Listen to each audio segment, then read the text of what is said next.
Greetings. I wanted to do a little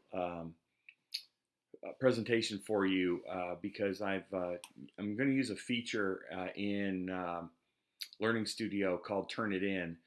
This allows me to just grade your papers right online, as opposed to downloading them, marking them, and uploading them, and then getting them back to you.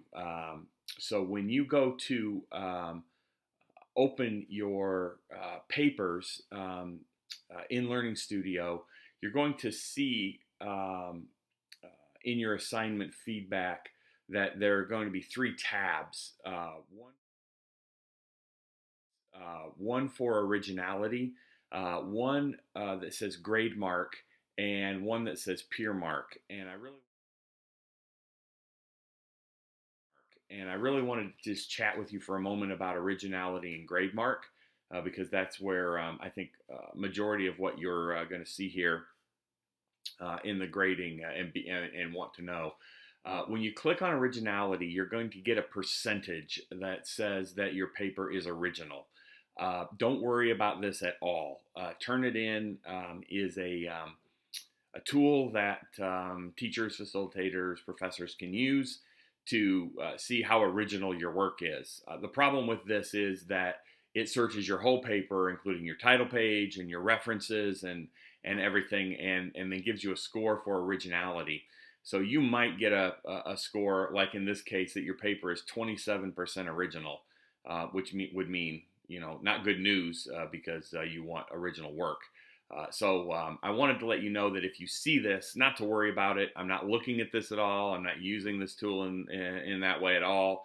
So don't sweat it. Your paper might say 90% original, and it might say 10% original, and we're not looking at that. It also is going to give you a date stamp for when your paper. I think when it was uploaded. It might be when it was graded, but I think it's when it was when in fact it was uploaded. So then you're going to click, really the most important thing I think for you is to click on grade mark.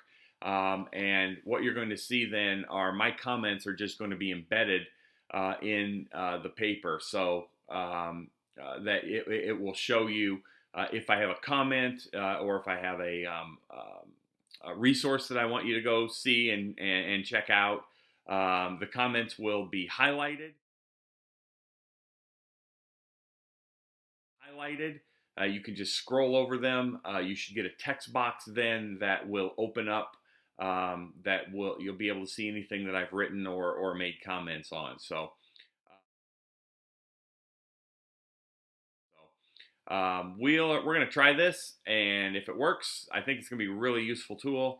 And if it doesn't, then at some point I'll probably shut it off and go back to the old way. But I really wanted to give this thing a shot, and to see if this actually would be a useful tool for you, in addition to a way for me to use technology and to grade papers. So I'm going to try to put to use some adult learning principles here, and so I've got a little bit of a learning curve, and I hope you'll be patient with me as we progress through that. Take care and enjoy the journey.